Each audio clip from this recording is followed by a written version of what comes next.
യേശുവെ സ്തുതി, യേശുവെ നന്ദി. പ്രിയ മാതാപിതാക്കളെ, സഹോദരി സഹോദരന്മാരെ, ഇന്ന് നമ്മൾ കേൾക്കുന്ന വചനഭാഗം ഉൽപ്പത്തി പുസ്തകം അദ്ധ്യായം 25.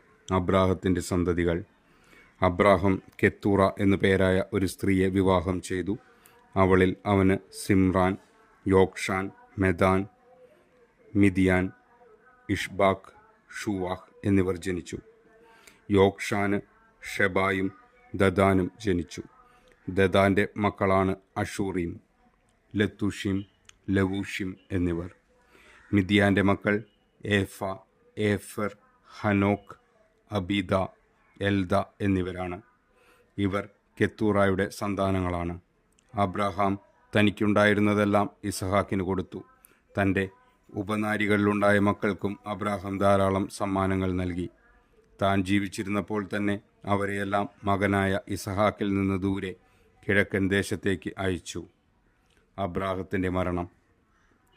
അബ്രാഹത്തിൻ്റെ ആയുഷ്കാലം 175 വർഷമായിരുന്നു. തൻ്റെ വർഷങ്ങൾ പൂർത്തിയായപ്പോൾ തികഞ്ഞ വാർദ്ധക്യത്തിൽ അബ്രാഹം അന്ത്യശ്വാസം വലിക്കുകയും തൻ്റെ ജനത്തോട് ചേരുകയും ചെയ്തു.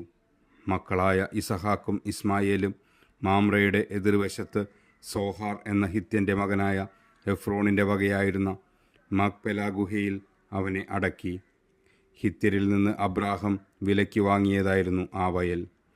അവിടെ അബ്രാഹം ഭാര്യ സാറയോടൊപ്പം സംസ്കരിക്കപ്പെട്ടു.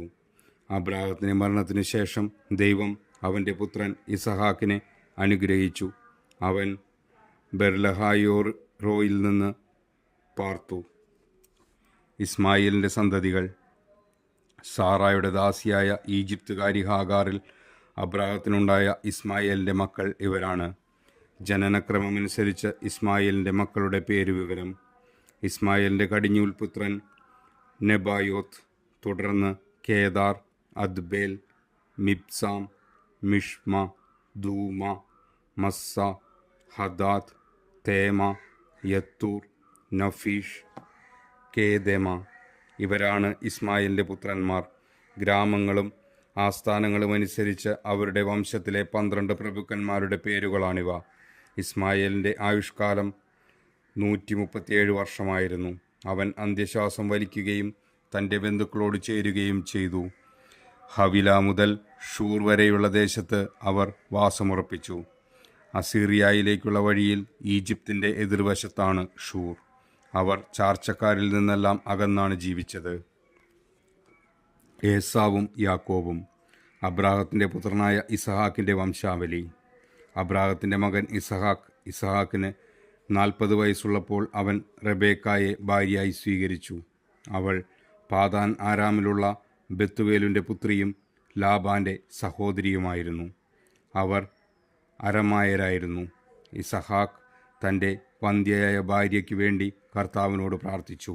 കർത്താവ് അവൻ്റെ പ്രാർത്ഥന കേൾക്കുകയും റെബേക്ക ഗർഭിണിയാവുകയും ചെയ്തു. അവളുടെ ഉദരത്തിൽ കിടന്ന് കുഞ്ഞുങ്ങൾ മല്ലിട്ടപ്പോൾ അവൾ കർത്താവിനോട് ചോദിച്ചു, ഇങ്ങനെയെങ്കിൽ എനിക്കെന്ത് സംഭവിക്കും? അവൾ കർത്താവിൻ്റെ തിരുമനസ്സറിയാൻ പ്രാർത്ഥിച്ചു.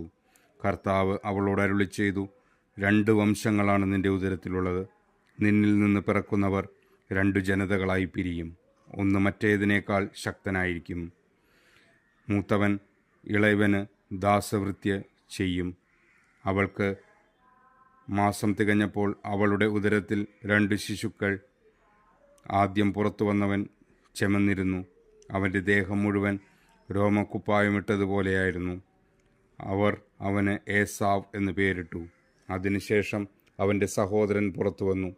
ഏസാവിൻ്റെ കുതികാലിൽ അവൻ പിടിച്ചിരുന്നു. അവനെ യാക്കോബ് എന്ന് വിളിച്ചു. ഇസഹാക്കിന് 60 വയസ്സായപ്പോഴാണ് അവൾ അവരെ പ്രസവിച്ചത്. കടിഞ്ഞൂലവകാശം. കുട്ടികൾ വളർന്നു വന്നു. ഏസാഫ് നായാട്ടിൽ സമർത്ഥനും കൃഷിക്കാരനുമായി. യാക്കോബ് ശാന്തനായിരുന്നു. അവൻ കൂടാരങ്ങളിൽ പാർത്തു. വേട്ടയാടിക്കൊണ്ടുവന്നിരുന്ന മാംസം തിന്നാൻ കിട്ടിയിരുന്നതിനാൽ ഇസഹാക്ക് ഏസാവിനെ വളരെയധികം സ്നേഹിച്ചിരുന്നു. റെബേക്കായ്ക്ക് യാക്കോബിനോടായിരുന്നു കൂടുതൽ സ്നേഹം. ഒരിക്കൽ യാക്കോബ് പായസമുണ്ടാക്കിക്കൊണ്ടിരുന്നപ്പോൾ ഏസാവ് വിശന്നു തളർന്നു വയലിൽ നിന്ന് വന്നു. അവൻ യാക്കോബിനോട് പറഞ്ഞു, ആ ചെമന്ന പായസം കുറച്ച് എനിക്ക് തരിക, ഞാൻ വളരെ ക്ഷീണിച്ചിരിക്കുന്നു. അതിനാൽ അവന് ഏദോം എന്ന് പേരുണ്ടായി. യാക്കോബ് പ്രതിവചിച്ചു, ആദ്യം നിന്റെ കടിഞ്ഞൂലവകാശം എനിക്ക് വിട്ടുതരിക. ഏസാവ് പറഞ്ഞു, ഞാൻ വിശന്നു ചാകാറായി, കടിഞ്ഞൂലവകാശം കൊണ്ട് എനിക്കിനി എന്ത് പ്രയോജനം? യാക്കോബ് പറഞ്ഞു, ആദ്യം എന്നോട് ശബ്ദം ചെയ്യുക. ഏസാവ് ശബ്ദം ചെയ്തു. അവൻ തൻ്റെ കടിഞ്ഞൂലവകാശം യാക്കോബിന് വിട്ടുകൊടുത്തു. യാക്കോബ് അവന് അപ്പവും പയറുപായസവും കൊടുത്തു. തീറ്റിയും കുടിയും കഴിഞ്ഞ് അവൻ എഴുന്നേറ്റ് പോയി. അങ്ങനെ ഏസാവ് തൻ്റെ കടിഞ്ഞൂലവകാശം നിസ്സാരമായി കരുതി. നമ്മുടെ കർത്താവായ ദൈവത്തിന് സ്തുതി. ഈ തിരുവചനം നമ്മുടെ ജീവിതത്തിൽ സന്തോഷവും സമാധാനവും ഐശ്വര്യവും കൊണ്ടുവരട്ടെ. ആമേൻ.